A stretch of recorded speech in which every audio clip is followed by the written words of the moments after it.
बच्चों, कैसे हैं आप सब? आशा करती हूँ आप सब अच्छे होंगे, स्वस्थ होंगे। स्वागत है आपका इस कक्षा में। आइए आज हम पढ़ते हैं हिंदी का पाठ 2 लक्ष्य वेध परीक्षण। ये पाठ है ये कहानी है उस समय की जब महाभारत काल में जो है कौरव और पांडव गुरु द्रोणाचार्य से शिक्षा ग्रहण कर रहे थे। ठीक है? तो जब उन्होंने उन्हें शिक्षा-दीक्षा दी तो उन्होंने एक परीक्षा रखी। जैसे होता है ना जब हम पढ़ते हैं विद्यालय में, स्कूल में तो हमारे एग्ज़ाम्स होते हैं, हमारे टेस्ट होते हैं। तो उसी तरह तो जो भी गुरु द्रोणाचार्य ने सिखाया तो उसके लिए उन्होंने एक परीक्षा रखी। उन्होंने एक पेड़ पर मछली को टाँग दिया और उसका जो है उसके नेत्र जो है उसके आँख को भेदने का जो है परीक्षा या टेस्ट उन्होंने रखा। तो किसने क्या-क्या किया आइए देखते हैं इस पार्ट में। किसने उसको लक्ष्य को भेदा, किसने नहीं भेदा। तो चलिए शुरू करते हैं। जीवन में सफलता पाने के लिए हमेशा अपने ध्यान को लक्ष्य की ओर रखना चाहिए। बच्चों को भी पढ़ते समय अपना ध्यान पढ़ाई में ही लगाना चाहिए। ठीक है? तो चलिए शुरू करते हैं। महाभारत काल की बात है। गुरु द्रोणाचार्य हस्तिनापुर के राजकुमारों को धनुर्विद्या सिखा रहे थे। राजकुमार मतलब कौरव और पांडव। विद्या में पारंगत हो जाने पर द्रोणाचार्य के मन में अपने शिष्यों की लक्ष्य भेद परीक्षा लेने का विचार आया। उन्होंने कारीगर से एक नकली चिड़िया बनवाई और उसे एक वृक्ष की ऊपरी डाल से लटकवा दिया। ठीक है, एक लकड़ी की चिड़िया बना के उसे पेड़ की डाल पर टंगवा दिया।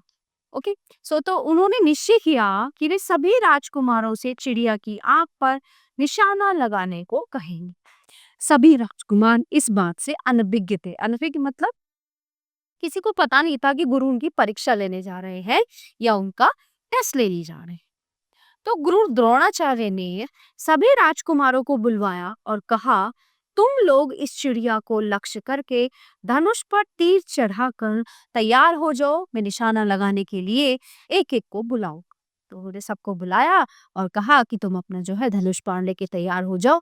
मैं एक एक करके बुलाऊंगा और तुम्हें जो है इसकी आंख पर निशाना मारना है, चिड़िया की आंख का भेदन करना है।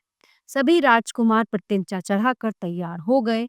तो सब गुरुजी ने सबसे पहले ज्येष्ठ ज्येष्ठ यानी बड़े सबसे बड़े राजकुमार युधिष्ठिर को बुलाया और कहा, पुत्र युधिष्ठिर, तुम वृक्ष के ऊपर स्थित इस पक्षी को देखो। युधिष्ठिर ने देख रहा हूं उत्तर दिया। फिर द्रोणाचार्य ने युधिष्ठिर से पूछ पहले उन्होंने युधिष्ठिर को बुलाया और उसको कहा कि देखो, नजर मारो कि आप तुम्हें क्या दिख रहा है। तो वो कहते हैं, वत्स, क्या तुम इस वृक्ष को, मुझको एवं भाइयों को भी देख रहे हो? तो युधिष्ठिर बोले, आचार्य, मैं इन सभी को देख रहा हूँ। वह प्रसन्न होते हुए द्रोणाचार्य ने कहा, ये लक्ष्य तुम्हारे द्वारा नहीं भेदा जा सका, तुम हट जाओ। अब युधिष्ठिर ने गलती क्या करी? जो उसका लक्ष्य था वो चिड़िया, उसको न देख के वो सबको देख रहा था। वो गुरु को देख रहा था, वो अपने भाइयों को देख रहा था, अपने कजन को देख रहा था। तो गुरु को गुस्सा आया। उन्होंने कहा, ठीक है, तुम्हारा अपना लक्ष्य पे फोकस है ही नहीं, तुम यहाँ से हट जाओ। तो इसके बाद द्रोणाचार्य ने दुर्योधन, भीम आदि सभी राजकुमारों को बुलाकर वही प्रश्न पूछे। तो सभी ने उसी प्रकार के उत्तर दिए। अब गुरुजी ने अर्जुन को बुलाया और उनसे भी वही प्रश्न पूछा कि हे अर्जुन, क्या तुम इस वृक्ष पर स्थित पक्षी को, वृक्ष को और मुझे भी देख रहे हो? ठीक है, तो निशाना साधे अर्जुन ने कहा, गुरुदेव, इस समय तो मैं केवल चिड़िया की आंख को ही देख रहा हूं। तो किसने सटीक उत्तर दिया? अर्जुन ने। अर्जुन ने सबसे अच्छा उत्तर दिया। इससे क्या हुआ? वो मतलब उनको संतुष्टि हो गई। तो द्रोणाचार्य ने प्रसन्न होकर दोबारा पूछा, क्या तुम इस वृक्ष की डाली को नहीं देख रहे हो? तो अर्जुन बोले, गुरुदेव, इस समय तो मैं केवल चिड़िया की आंख को ही देख रहा हूँ, उसका शरीर भी नहीं। तो द्रोणाचार्य के मुखमंडल पर प्रसन्नता छा गई। वो खुश हो गए। उन्हें लगा कि मैंने जो मेहनत की है, जो मेरा सिखाया हुआ है, वो अर्जुन के काम आया। तो गुरुजी आदेश देते हुए बोले, तीर चलाओ वत्स। अर्जुन द्वारा प्रत्यंचा खींचकर छोड़ते ही तीर चिड़िया की आंख में जा धंसा। क्यों धंसा वो? क्योंकि उसका जो फोकस था अपने लक्ष्य पर था, अर्जुन का।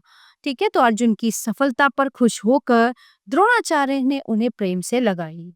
और अर्जुन जो है गुरु द्रोणाचार्य के सबसे प्रिय शिष्य थे, क्योंकि वो धनुर्विद्या में बहुत निपुण थे। बहुत अच्छे से उन्होंने, होता है ना कक्षा में एक ब्रिलियंट स्टूडेंट होता है पूरी कक्षा में, तो ऐसे ही अर्जुन से वो बहुत प्रेम करते थे और अर्जुन को बहुत मतलब वो मानते थे, क्योंकि उसका जो है फोकस अपने लक्ष्य पर और वो बहुत ही अच्छी तरीके से अपनी जो विद्या है वो ग्रहण करता था।